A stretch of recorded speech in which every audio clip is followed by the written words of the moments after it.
Niket Hindi classes में आपका स्वागत है। पिछले अध्याय में हमने उत्पादन, लागत एवं आगम पढ़ा और इस अध्याय में हम पढ़ने जा रहे हैं फर्म या उत्पादक का संतुलन। तो आइए जल्दी शुरू करते हैं। और हाँ, ध्यान रखिए, इस वीडियो को पूरा देखिए, बहुत बड़ा वीडियो नहीं है। क्या किसी भी वीडियो को जब तक नहीं देखेंगे तब तक समझ में नहीं आएगा। यदि आप विद्यार्थी हैं तो इस पर ध्यान दीजिए और वीडियो अच्छा लगे तो लाइक कमेंट अवश्य करिए। कीमत विश्लेषण में फर्म संतुलन की धारणा का महत्वपूर्ण स्थान है। मांग को समझने के लिए जिस प्रकार उपभोक्ता के व्यवहार को समझना आवश्यक है, ठीक उसी प्रकार पूर्ति की व्याख्या में फर्म के व्यवहार को समझना आवश्यक है। वास्तव में फर्म के संतुलन को आधार बनाकर ही पूर्ति का वैज्ञानिक रीति से अध्ययन किया जाता है। फर्म के साम्य का अर्थ। साम्य या संतुलन का शाब्दिक अर्थ है परिवर्तन की अनुपस्थिति तथा फर्म के साम्य का अर्थ है उत्पादन की आर्थिक इकाई द्वारा ऐसी स्थिति को प्राप्त करना जिसमें परिवर्तन करने की कोई प्रवृत्ति नहीं पाई जाती है। अतः एक फर्म साम्य की स्थिति में तब कही जाएगी जबकि उसके उत्पादन की मात्रा में परिवर्तन की कोई प्रवृत्ति न हो। स्पष्ट है कि एक फर्म साम्य की स्थिति में तब होती है जब वह अधिकतम लाभ या अधिकतम शुद्ध आय प्राप्त कर रही होती है।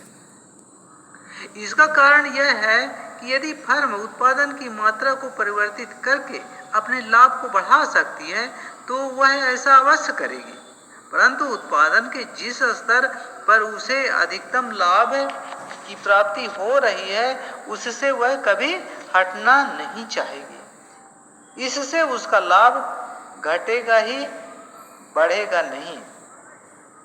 कोई भी कंपनी जो व्यापार कर रही है तो वही करेगी, दूसरा व्यापार बदलने से उसे नुकसान होगा।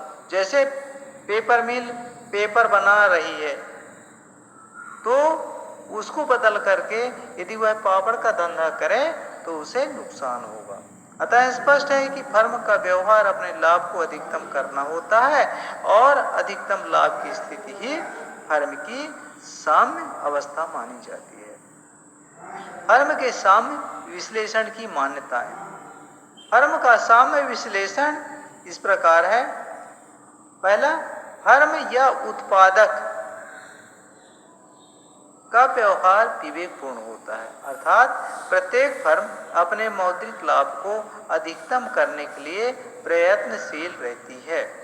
दूसरा है, फर्म अपनी मौद्रिक लागतों को न्यूनतम बनाने के लिए प्रयत्नशील रहती है।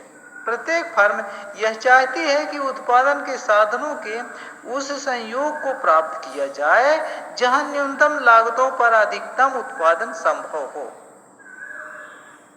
तीसरा है, एक फर्म द्वारा एक वस्तु का उत्पादन किया जाता है। यदि एक फर्म द्वारा एक वस्तु का उत्पादन न करके वह बदल बदल कर उत्पादन करेगा तो उसे नुकसान हो जाएगा। इस तरह एक फर्म द्वारा एक वस्तु का उत्पादन किया जाता है। चौथा है, उत्पादन के प्रत्येक साधन की पूर्ति पूर्णतः लोचदार है, अतः प्रत्येक उत्पादन के साधन की कीमत स्थिर होती है। इसके अतिरिक्त यह भी मान लिया जाता है कि साधनों की सभी इकाइयां समान कार्यकुशलता वाली हैं। फर्म के साम्य की दो रीतियां हैं। फर्म के साम्य की स्थिति को दो प्रकार से व्यक्त किया जा सकता है। पहला है कुल आगम तथा कुल लागत वक्रों की रीति तथा सीमांत आगम तथा सीमांत लागत वक्रों की रीति। कुल आगम तथा कुल लागत वक्रों की रीति। हम जानते हैं कि फर्म उस समय साम्य की स्थिति में होती है जबकि वह अधिकतम लाभ प्राप्त कर रही होती है। हम जानते हैं कि फर्म उस समय साम्य की स्थिति में होती है जबकि वह अधिकतम लाभ प्राप्त कर रही होती है। अतः फर्म उत्पादन के उस स्तर का निर्धारण करेगी जहां पर उसके कुल आगम तथा कुल लागत के बीच का अंतर सर्वाधिक हो, क्योंकि कुल आगम तथा कुल लागत का अंतर ही लाभ की स्थिति को बताता है। पूरा वीडियो देखने के लिए आपको बहुत बहुत धन्यवाद। Thank you.